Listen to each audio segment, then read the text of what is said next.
एक लड़की लसी एक पुराने तेल चित्र के सामने खड़ी थी। चित्र में एक विशाल समुंदर और उसके बीच चलती हुई एक भव्य जहाज की तस्वीर थी। वो धीरे धीरे उस पेंटिंग को देख रही थी कि तभी कुछ अजीब हुआ। चित्र में लहरें हिलने लगी, हवा तेज चलने लगी और अगले ही पल ठंडी समुद्री हवा और पानी उसके चेहरे पर टकराया। लसी के साथ खड़े दो लड़के एडमंड और उसका बातूनी चचेरा भाई यूस्टस घबरा गए। फिर हंसी में बोल पड़े, ये कैसे हो सकता है? उन्होंने पेंटिंग को रोकने की कोशिश की, लेकिन वो दीवार से गिर पड़ी। पानी कुछ ही सेकंड में पूरे कमरे में भर गया। फर्नीचर तैरने लगे और तीनों ऊपर तैरते हुए सांस के लिए जूझने लगे। जब उन्होंने सिर पानी से बाहर निकाला तो पाया कि वो किसी जादुई समुद्र के बीच है। चारों तरफ सिर्फ लहरें और आसमान। तभी सामने से एक विशाल जहाज आया। दी डॉन रीडर जहाज से कुछ लोग कूदकर पानी में उतरे और उन्हें बचाकर ऊपर ले आए। जहाज पर पहुंचते ही यूस्टस ने चौंक कर देखा। एक बोलने वाला चूहा रिपचिप। उसने कहा, तलवार निकालते हुए सिर झुकाया।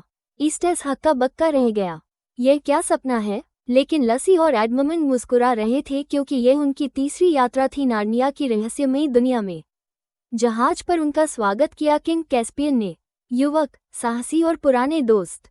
जहाज पर मौजूद सारे सैनिक और नाविक एडमंड और लसी के नाम सुनते ही घुटनों पर झुक गए, क्योंकि वो नार्निया के पुराने राजा रानी थे, जिनके नाम अब दंत कथाओं में बदल चुके थे। कैस्पियन ने बताया कि इस यात्रा का मकसद है उन 7 महान लॉर्ड्स को ढूंढना जिन्हें पुराने अत्याचारी राजा ने निर्वासित कर दिया था। लेकिन एडमंड को लग रहा था कि मामला इससे भी गहरा है। जरूर किसी नए अंधकार ने सिर उठाया है। कुछ दिनों बाद द डॉन ट्रेडर एक निर्जन द्वीप के पास पहुंची। तट पर उतरने पर पता चला कि गांव वीरान है, कोई इंसान नहीं। जांच करने पर उन पर हमला हुआ और वे स्लेव ट्रेडर्स के चंगुल में फंस गए।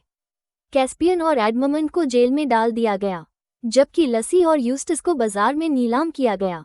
लोग लसी को देखकर ऊंचे दाम लगाने लगे, लेकिन यूस्टस के लिए कोई बोली नहीं लगी क्योंकि उसका चेहरा बहुत साधारण था। गुस्से में उसने चिल्लाया, तुम सबको समझ ही नहीं है, मैं स्कूल में टॉप हैंडसम हूँ। लेकिन तभी रिपचिप और बाकी सैनिकों ने आकर हमला किया और उन्हें आज़ाद करा लिया। उधर जेल में कैस्पियन और एडमंड को एक लॉर्ड बन नामक व्यक्ति मिला, जिसने उन्हें बताया कि इस द्वीप के पास की समुद्र पर एक अजीब हरी धुंध द ग्रीन मिस्ट घूमती है। जो भी जहाज उस धुंध में जाता है गायब हो जाता है। लोग डर के मारे हर महीने कुछ बंदी पकड़कर उस धुंध को बलिदान के तौर पर भेजते हैं। कैस्पियन ने कसम खाई, हम इस ग्रीन मिस्ट की जड़ तक जाएंगे और नार्निया को बचाएंगे। अगला ठिकाना था एक रहस्यमयी द्वीप। वहां लसी अचानक गायब हो गई। असल में उसे कुछ इनविजिबल जॉइंट्स ने पकड़ लिया था। उसे जमीन पर पटक दिया गया, पर वो डर की बजाय हिम्मत से उठी और अपनी छोटी सी छुरी निकाली। लेकिन अदृश्य हाथों ने वो भी गिरा दी। फिर एक आवाज आई, अगर तुम हमारे लिए किताब में से वो जादुई मंत्र पढ़ दो जो हमें फिर से दिखाई दे सके तो हम तुम्हें छोड़ देंगे। लसी ने पलट कर देखा। सामने एक दरवाजा अपने आप खुला। वो लंबी खाली गलियारे से गुजरी और एक सुनहरी किताब देखी। उसने जैसे ही उस किताब पर फूंक मारी, कवच पर के अक्षर बदलने लगे। उसने धीरे धीरे मंत्र पढ़ा और कमरे में बर्फ गिरने लगी, जैसे किसी जादू ने उसे घेर लिया हो। कुछ ही पल बाद उसके सामने एक बूढ़ा जादूगर प्रकट हुआ। कैस्पियन और एडमंड भी उसी द्वीप पर पहुंचे जहां जमीन पर विशाल पैरों के निशान थे। अचानक कुछ विशाल अदृश्य दैत्य गरजने लगे, मैं तुम्हें अपने दांतों से काट लूंगा। कैस्पियन डर के मारे हंस पड़ा और तभी जादूगर बाहर आया और उन्हें शांत किया। उसने बताया कि वे डफलपिड्स नाम के बौने हैं जिन्हें उसने जादू से अदृश्य बना दिया था ताकि ग्रीन मिस्ट से उनकी रक्षा हो सके। फिर उसने एक जादुई पेंटिंग दिखाकर बताया, इस धुंध की जड़ डार्क आइलैंड में है और उसे खत्म करने का तरीका है असलान की 7 तलवारें इकट्ठा करके उन्हें असलास टेबल पर रखना। बाकी की 6 तलवारें उन 7 लॉर्ड्स के पास थी, लेकिन ग्रीन मिस्ट अब उनके मन को भी दूषित कर रही थी। कैस्पियन, एडमंड, लसी, यूस्टस और रिपची अब अपने आखिरी मिशन की ओर बढ़े। आगे आने वाला हर द्वीप नई परीक्षा लेकर आया। लालच, डर और अंधकार का। सोने के उस झरने और वैभव को देखकर कैस्पियन और एडमंड के बीच झगड़ा हो गया। असल में उस द्वीप पर पहले से ही ग्रीन फॉग का जादू था जो इंसान के भीतर की लालच को बढ़ा देता था। लेकिन लसी ने समय रहते दोनों को चेताया और वे सब भाग निकले। मगर उन्हें पता नहीं चला कि बातूनी कजिन भी उनके साथ ही द्वीप पर उतर आया था। वो अकेला घूम रहा था कि अचानक उसने एक नदी देखी जो प्राचीन सोने चांदी के खजाने से बनी हुई थी। वो देखकर दंग रह गया और उसने वहीं पड़े एक कैस्पियन और एडमंड जब द्वीप से निकलने ही वाले थे, उन्हें एहसास हुआ कि बातूनी कजिन गायब हैं। वे खोजते खोजते एक सोने से भरे गड्ढे तक पहुंचे जहां उन्हें एक लापता लॉर्ड की हड्डियां और तलवार मिली, लेकिन साथ ही उन्होंने देखा कजिन के जले हुए जूते और कपड़े पड़े थे। हालांकि वो हमेशा बकवास करता रहता था, फिर भी वो तो एक बच्चा ही था और उसका इस तरह अंत होना बहुत दुखद था।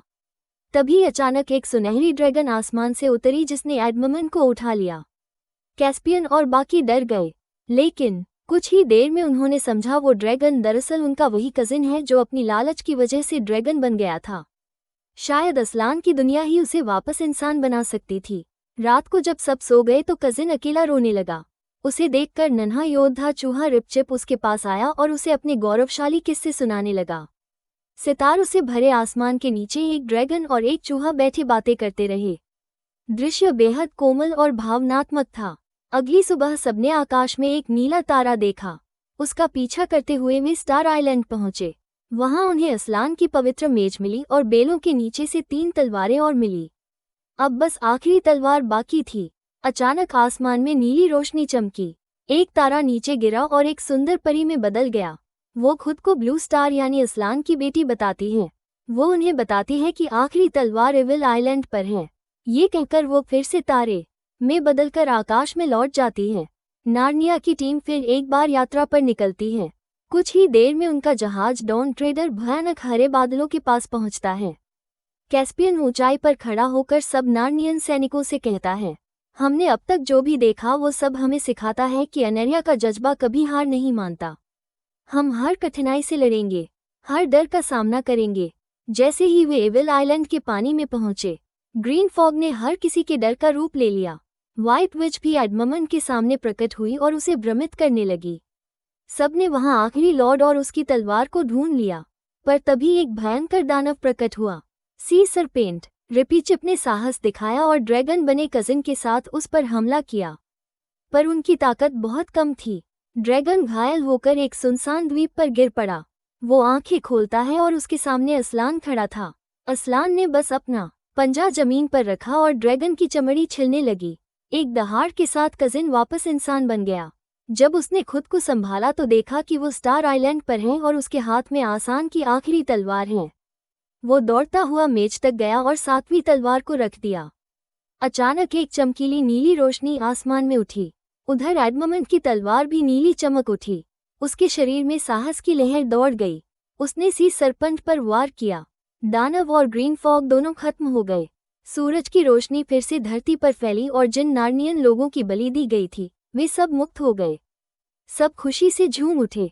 रिपचीफ ने समुद्र में छलांग लगाई और पाया कि समंदर का पानी मीठा है। कैस्पियन और बाकी ने देखा दूर सफ़ेद फूलों का समुद्र फैला हुआ है। वे एक छोटी नाव में सवार होकर उस सफ़ेद सागर को पार करते हैं और